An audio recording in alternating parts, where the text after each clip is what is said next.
been a long time. So here we are, 7 years, at least 2 Sarah Lances, God knows how many crossovers, and countless abandoned warehouses. Later, we are here, and back when we were up here in 2012, I had the privilege of presenting the screening and their first panel.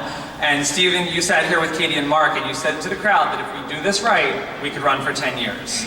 And honestly, we did it wrong. You guys could. You guys could run. You guys could run at least another 3 seasons. Because you did it right.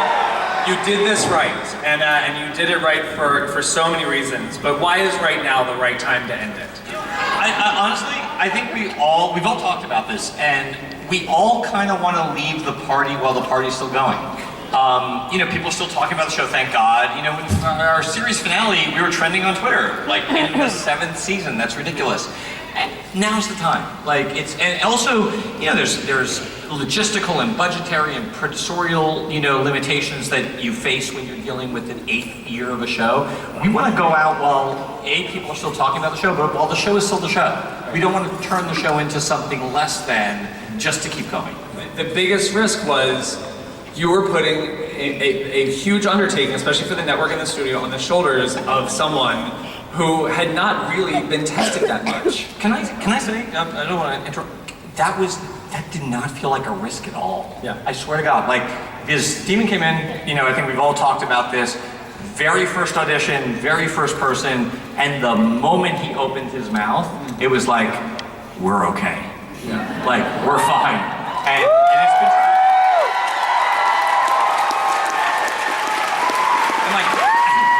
Thank God.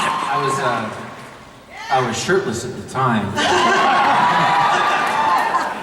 I downloaded his audition because I'm like, I don't know if we're gonna get this Steven guy, but he's gonna be big one day. And I wanna be able to say, I've got his audition on my MacBook.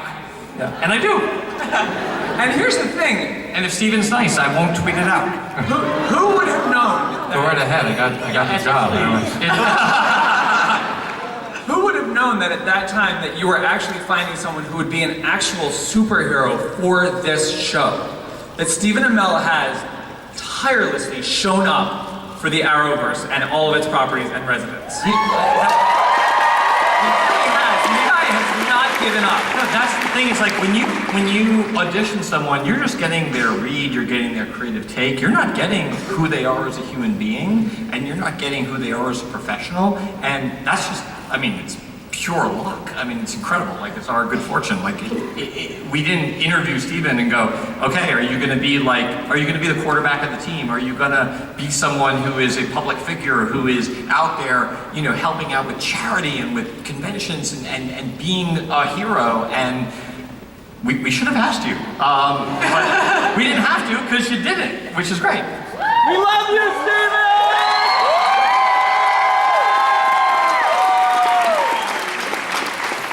So, Katie Cassidy. Katie was like CW royalty at the time of her casting. It was we'd seen her. She's still CW royalty. Supernatural, but she was the thing. They got Katie Cassidy from, When you came in, we'd seen you in Gossip Girl and Supernatural. What did you think when you first read Laurel? I have to play this part. And so I called my manager and I was like, I don't want to read any more scripts. This is it. She's like, well, we don't have an offer and you might have to audition. And I was like, I don't care. I'll audition. I don't want to read another script. I'm playing this character. And then when I saw they cast Steven, I was like, this is game over. It's a no-brainer, yeah. Do you know how I knew that you got the part? No. You followed me on Twitter. David Ramsey. David.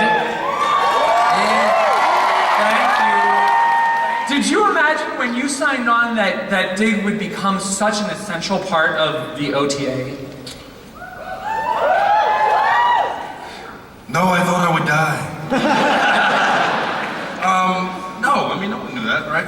When I was pitched the job, it was like, hey, you don't have much to do in the pilot, but you become very important. So it's just been a great ride, man. I mean, this has been incredible. So it's Juliana, our Black Canary now. Do you remember what your first day on set was like? Yeah, I was vomiting in terror. I was so nervous. No, I actually, well, yeah, that is true. But I met Steven first thing, and we were in a big, stinky warehouse. And it was just, everything was larger than life. I couldn't believe where I was. It was literally just a dream come true. And the second I met Steven, and I don't know what it was, but it was just a hello, but it was so welcoming, and he gave me a hug, and I just knew everything was going to be okay, and it sort of set the precedent for the entire rest of my time on the show, because it was just the warmest welcome imaginable, and I was, you know, the new kid, and it didn't have to be that way, and everybody was just incredible. Nice. And Rick, you also came in around the same time. Yeah. Talk about this character and finding his place amongst this, because he was more of a, like, and Oliver started, like, he was a street fighter. Yeah. You know, when he started being a vigilante, he was a street fighter, but Renee is a street fighter. Yeah, and I think ultimately what made me excited to play Renee was this juxtaposition of this sort of deep-seated anger or this frustration that he has inside himself, but also how do we show the heart of Renee? You know, what makes him tick? What does he truly care about? And so when we get to see moments with him and Zoe, I think that's when we truly see who he really is, you know, and that's so much fun to play. There's no Arrowverse with him, without him. There's no Supergirl. There's no Black Lightning. There's no representation of superheroes of color in different labels. So I want to hear from the actors. What has working with Stephen Amell been like, and what has it meant for you? Can I No. take a bathroom break? No. Or? So I'm gonna jump in here. I actually was just, saying to Steven backstage that I am really proud of him. And I say this, I mean, everything that, this whole show obviously doesn't exist without everything that he has done. And you guys have no idea how hard he works, how hard we all work, but especially being, number one on the call sheet in a production that is this demanding is insane. And I remember when we shot the pilot, I said to Steven, I said, just, excuse me, don't F this up, is basically what I said to him. And he, obviously, he didn't. In fact, he did the contrary. And I do say this, like, I'm so proud of him, and I'm so impressed with him, and everybody on our show. And for some reason, things just happen, and we all just sort of gelled together and worked. And he was the leader, and he led us to where we are. So thank you. Steven is a true leader. You're a true leader. You really are. And you, don't you dare. David. That's all. He's amazing. That's it. I think when I came in, coming in season 5, immediately I saw the hard work that he put in for the last 4 seasons. And I remember distinctly last season in 7, I was talking to Michael Jai White, and he brought up what he was privy to see in season 1 and season 2, I believe, when he came in, and the hard work that he put in. And Michael Jai White has worked with like Jackie Chan and people of that level. And the fact that he put Stephen Amell higher than those guys for the hard work he put into those seasons. And I remember even seeing another clip of another season where he's like scaling a wall. And I texted him immediately. I said, "You scaled a wall? When did you do that? Did you do that?" Like, and he's like, sends me a text of like where he learned. He's like, "We should go and train sometime." And I'm like, this guy. So he just set the bar, He set the bar for the show. And so I immediately, when they told me I'm playing Wild Dog, I knew the bar was set. I had to show up and try to physically create this character just as much as I had to emotionally. And that's due to the work that you did, Steven. So congratulations on 8 years of... We're so proud of you. Thank you.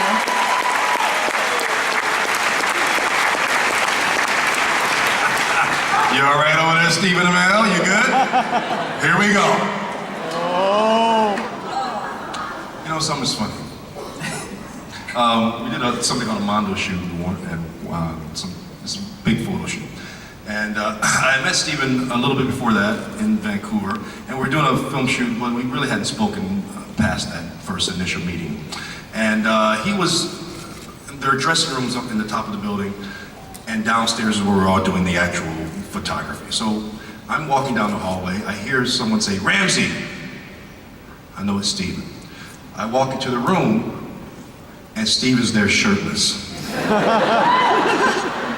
And he's talking to me about how happy he is with the show and how much he can't wait to work with me, and he's looking forward to a long relationship. And all I saw were abs, shoulders, and biceps, and earlobes, because he had muscles on his earlobes.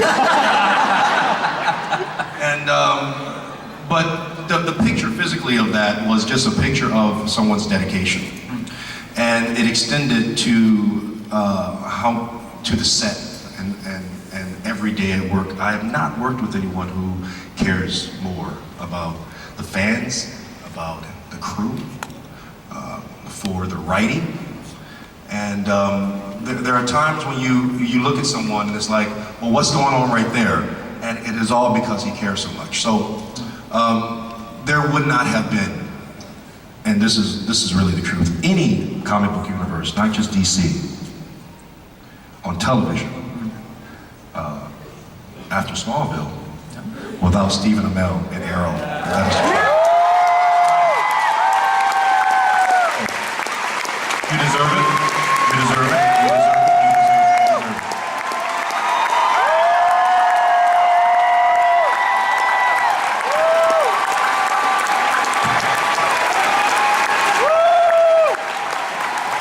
This panel sucks. I hate it.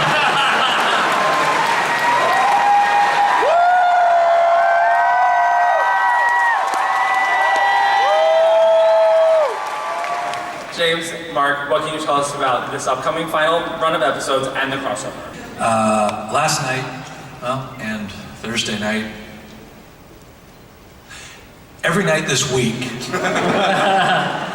we've shot sequences that we didn't think we were capable of before in action, and the actors who are coming to set, I tweeted this last week, if they don't win an Emmy for what we've done this week, Stephen, every one of these people on the cast, there's something wrong.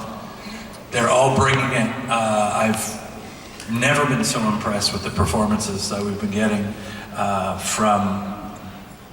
during the action, during the emotional scenes, period. The size and the scope of the premiere that we're doing right now is nothing like we've done before, and that's the truth.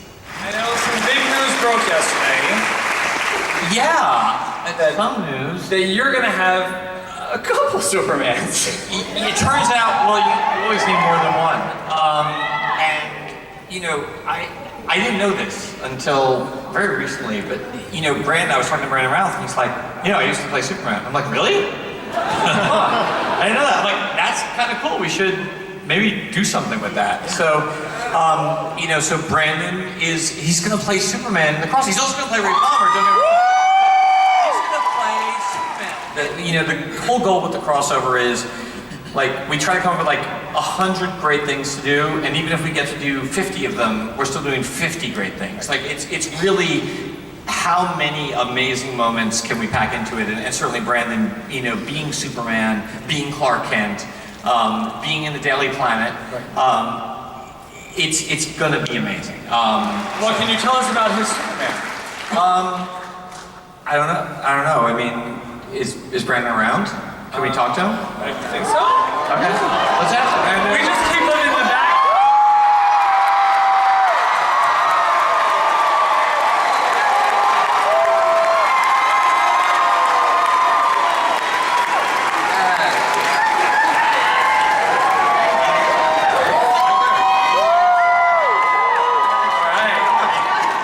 I knew. So, Brandon, costume. We won't be able to use your original costume. We're still figuring it out. Like, you know, we'll dress you in something, obviously. But if you have any ideas, you know, we're all ears. I thought that might be a problem. I mean, they won't, they keep them locked up tight. They won't give them to the actors either. They're very serious about it. But I had an idea. Okay, I'm all ears. I mean, whatever you want to do.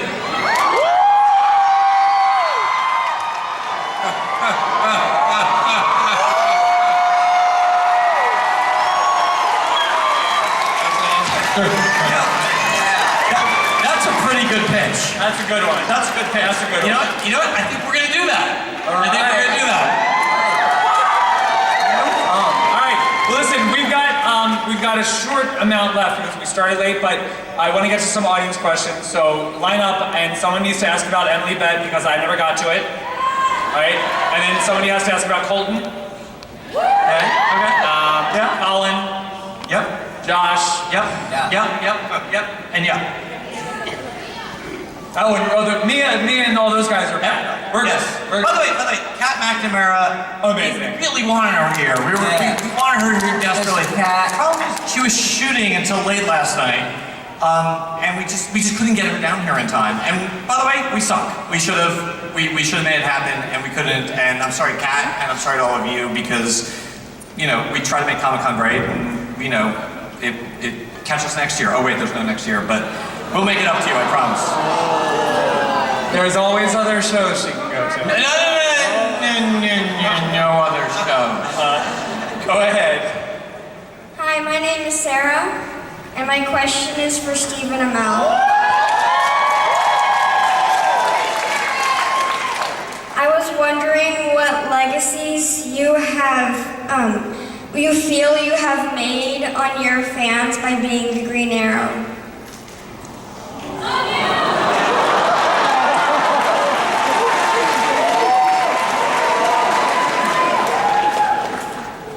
Sarah, when I think about my legacy on the show, and I think about the legacy that I've had an opportunity to make on fans, that thought starts and ends with you. I'm so happy that you're here. Did you bring the bow back? Yeah. Okay, all right. All right, I'm coming out here.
You changed my life, you shaped who I am, and I just want to thank you for that. And so my question is, Arrow has taught me so many lessons. For you guys, what lessons has Arrow taught you? I think for me, it's taught me, I was always a grateful person, I think. But there are things like this that make me really, really grateful.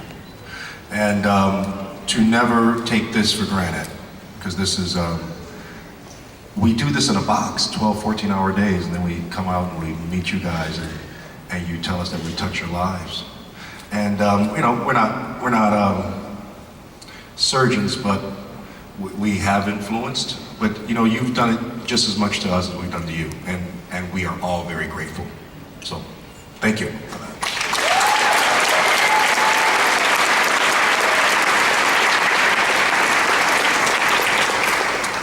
We got time for one more. Two more. We've got time for two more sets. Hello all, I'm Nico. This question is for Steven and Mel. First, I want to say that you will always be my Green Arrow. I will continue to work your character every single year, even after the show, because of you. Thank you. I'm so sorry that I never had your haircut while I played. Thank you for bringing my favorite character to life and being our legacy. I want to ask, in your professional opinion, will it take longer for fans to recover from the loss of watching you in Arrow for the 8th final season premiere or Game of Thrones?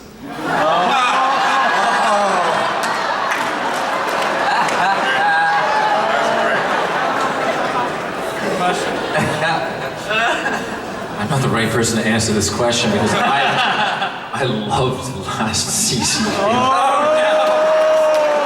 Oh, I love all finales. If you all hate our finale, I'll know we'll have done a good job.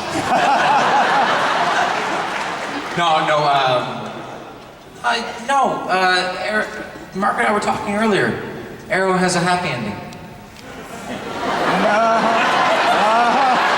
You know that I tell you guys what happens on the show, and I tell you in plain sight, and you just don't hear me. All right. Last one. My name's Dylan. This question's for inmate 4587. Are you a guard? What episode has been the most fun to film? The pilot. I like that one. 100% the pilot. Getting to meet David and Katie and Willa and Susanna and Colin and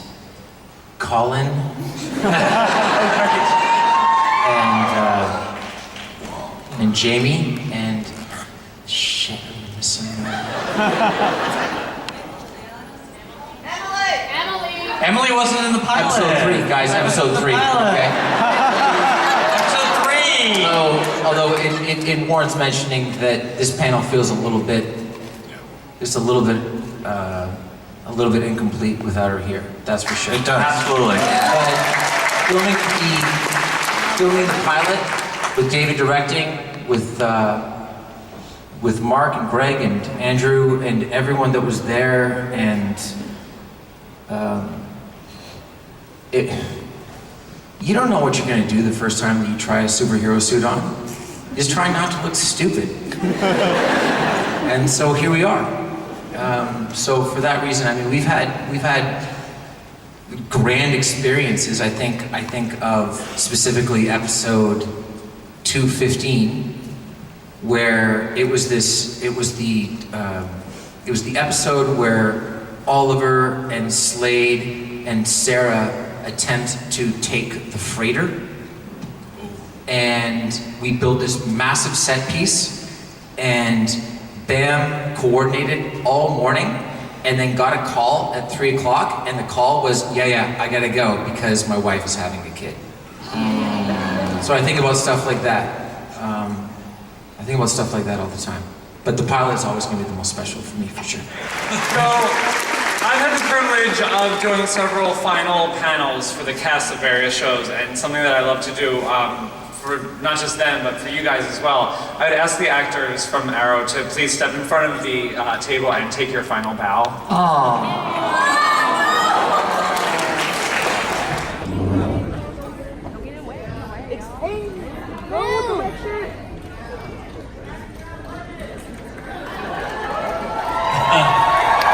Starting